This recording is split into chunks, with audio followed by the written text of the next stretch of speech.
गांव की बहन। फूलमती काकी, अंजलि दीदी के लिए शहर से फोन आया है, जल्दी से भेजो दुकान पे, नहीं तो फोन कट जाएगा।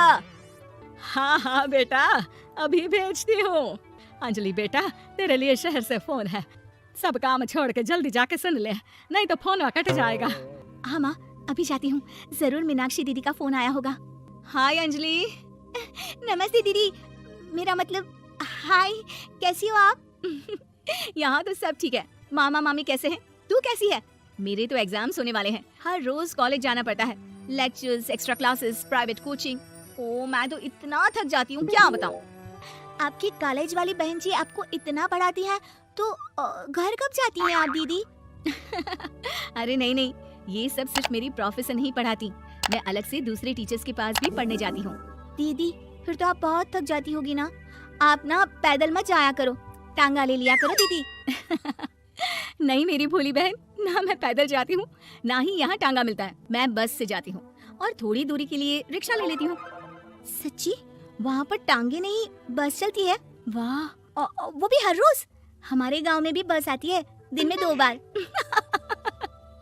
यही तो खास बात है शहर की, यहाँ बसें पूरा दिन दौड़ती हैं सड़कों पर, और सिर्फ बसें ही नहीं, कार, स्कूटर और ट्रक भी, और तो और थोड़ी दूरी पर तो हवाई जहाज भी है, जहाँ से हवाई जहाज आसमान में उड़ते हैं।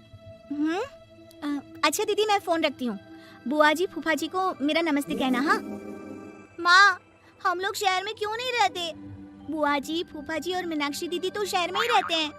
अरे क्योंकि तेरे बुआ जी की शादी शहर में हुई थी, इसलिए बेटा। शादी से पहले वो भी तेरे पापा और दादा दादी के साथ गांव में ही रहती थी। तो फिर बा, मुझे शहर भेज दो ना, मैं भी शहर देखना चाहती हूँ।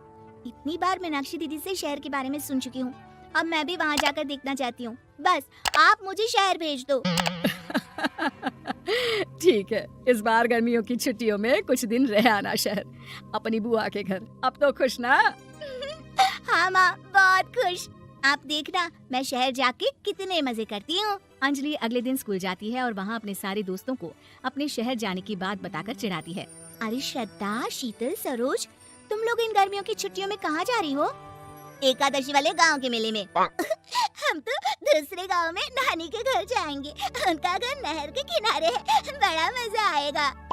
हम इस बार कहीं नहीं जा रहे, बल्कि हमारे घर में रहने के लिए मेहमान आएंगे। और तू? अरे मेरा क्या है, मैं तो बस पास वाले शहर जा रही हूँ, अपनी बुआ जी के घर, वहीं रहूंगी कुछ दिन। तुम लोग चिंता मत करना, मैं चिट्ठी लिखूंगी तुम सबको वहाँ से। पापा मुझे तो चक्कर आ रहे हैं, जी घबरा रहा है। बेटा शहर आने की जिद भी तो तूने ही की थी, अब पहली बार बस में चढ़ी है तो यही होना था, भुगतो अब। अरे मामा जी, अंजलि, आप लोग आने से पहले बता तो देते, मैं लेने आ जाती बस स्टैंड तक। आओ आओ भैया, आओ बेटी अंजलि। माँ बुआ जी कैसे हैं वहाँ, और भाभी कैसी हैं? सब ठीक है, बस अंजलि जिद कर रही थी कुछ दिन आप लोगों के साथ रहने की, सो छोड़ने आ गया। दीदी आप मुझे शहर घुमाने ले जाओ ना, मुझे भी शहर देखना है। हाँ हाँ चल, तैयार हो जा जल्दी से। अंजलि तैयार होने जाती है और कुछ देर बाद जब बाहर आती है तो अरे ये क्या कर दिया तूने, मार्केट तक ही तो जाना है, इतनी डार्क रेड लिपस्टिक, इतने बड़े बड़े झुमके और चूड़ियां और चेहरे पर इतना सारा पाउडर। मेरी बहन ऐसे नहीं चलेगा, जा और ये सब हटा के आ। अरे कैसे, क्यों? मैंने शहर आने के लिए इतनी मेहनत से ये सब इकट्ठा किया था, और वैसे भी मैंने देखा है मोहल्ले की राधा काकी के टीवी पर एक फिल्म चल रही थी, उसमें हीरोइने ना ऐसे ही तैयार होकर जाती है घूमने। सब पता है मुझे, मैं तो ऐसे ही जाऊंगी दीदी। अंजलि शहर की चकाचौंध को देखकर बहुत हैरान और खुश होती है। ऊंची ऊंची इमारतें, सड़क पर दौड़ती गाड़ियाँ, बड़ी बड़ी दुकानें, उसकी एक्साइटमेंट का ठिकाना नहीं था। दीदी ये छोटा सा कमरा सड़क के किनारे क्यों रखा है, इसमें कौन रहता होगा? ये कमरा नहीं, पीसीओ है, पीसीओ। यहाँ पर लोग फोन करने आते हैं सिक्का डालकर। ओह, हमारे गांव में तो दुकान पे ही जाते हैं बात करने। अच्छा चल, तुझे रेस्टोरेंट में खाना खिलाने ले चलती हूँ। Excuse me, 2 plate noodles please and 2 Cola. Meenakshi को ऑर्डर प्लेस करते हुए अंजलि बहुत ध्यान से देखती है, और थोड़ी ही देर में ऑर्डर लेकर वेटर आ जाता है और खाना टेबल पर रख देता है। अरे ये लंबी लंबी सेवइयाँ खाते कैसे हैं दीदी, और इसके साथ कोई अचार, प्याज, मूली कुछ भी नहीं दिया, बस ये छोटा सा पेट खुजाने वाला दे दिया है। गांव में तो छोटे छोटे चावल ही होते हैं जो कि हाथ से ही खा लेती हूँ।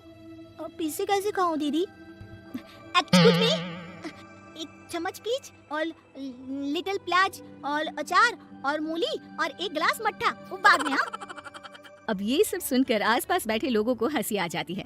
मीनाक्षी भी अपनी हंसी किसी तरह रोकने की कोशिश करती है और वेटर मुस्कुराता हुआ वहाँ से चला जाता है। अंजलि समझ नहीं पाती कि सब किस बात पर हंस रहे थे, लेकिन वो छिप जाती है। दीदी, मुझे लगता है कि मुझे इन सेवइयों को ऐसे ही खा लेना चाहिए, इसी पीठ खुजाने वाले कांटे के साथ। एक काम कर, तू मुझे खाते देख, जैसे मैं खाऊं तो भी वैसे ही खा ले। ठीक है दीदी। अंजलि खाते खाते नूडल्स में सिरका ज्यादा डाल देती है, फिर ऊपर से नमक दानी से खेलते हुए काफी नमक भी अनजाने में छिड़क लेती है। अरे ये क्या क्या खा लिया? अरे हाय हाय, कितना कड़वा है। पानी पानी, ये काला शरबत ही पी लेती हूँ। और जल्दबाजी में अंजलि जल्दी जल्दी कोला पी लेती है, जिससे उसके नाक में झंझनाहट होती है। दीदी, मुझे ले चलो यहाँ से। मैं ये सब शहरी खाना नहीं खा सकती। अब शर्म के मारे मीनाक्षी अपनी बहन को वापस घर ले जाती है और कहती है कि देख अंजलि, माना कि शहर और गांव एक दूसरे से बहुत अलग है, लेकिन इसका मतलब ये नहीं कि हमेशा शहर ही बेहतर हो और उस वजह से हमें वो सब करना पड़े जो हम नहीं कर सकते। शहर में सहूलतें तो हैं ही, पर चुनौतियां भी हैं। हम जहाँ भी रहें, हमें कभी अपने आप को कम या ज्यादा नहीं समझना चाहिए। और किसी भी नई जगह में ढलने में समय लगता है, उसके लिए तुम्हें दूसरों की नकल करने की कोई जरूरत नहीं है। बेटा, घूम लिया शहर या अभी और घूमना है? नहीं पापा, मैं अपनी गलती समझ गई हूँ। आप गांव ही ले चलिए मुझे।